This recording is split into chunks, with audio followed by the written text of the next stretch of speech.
चरत ना जंगल में रास्ता भुला जाते, जंगल में रास्ता भुला जाते और सांझ हो जाते। और जब गाय के सूद होते घर जाना चाहिए के पीछू मुड़ के देखते ना, तब बघवा गाय के शिकार करे बर लगे रहते।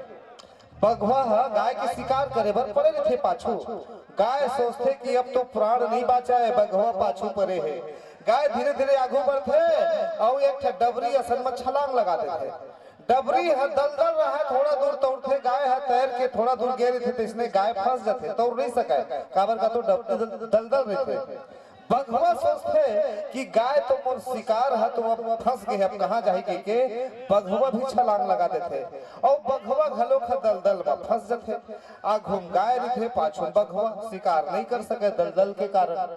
तो गाय पूछते बघवा ला, कस बघवा तोर कोनो मालिक हवे, तोर कोनो पूछने वाला हवे? तो बघवा बड़ा घमंड के साथ जवाब देते, मोर कौन मालिक, मैं इतना बड़ जंगल के मालिक रे गाय, ऐसे काबर पूछा था? तो गाय के थे, मोला तो तोर मालिक होए मां अचरज लगथे, काबर का तो जब मोर मालिक हम मोला घर में नहीं देखी तब खोजता ही और दलदल निकाल के ले जही। और ठीक कुछ देर बाद उसने होते आथे गाय के मालिक हा और गाय ला दलदल निकाल लेते, लेकिन चाह के भी बघवा ला दलदल से नहीं निकाला है, काबर का तो निकालू तब मुहिल गपट ही के।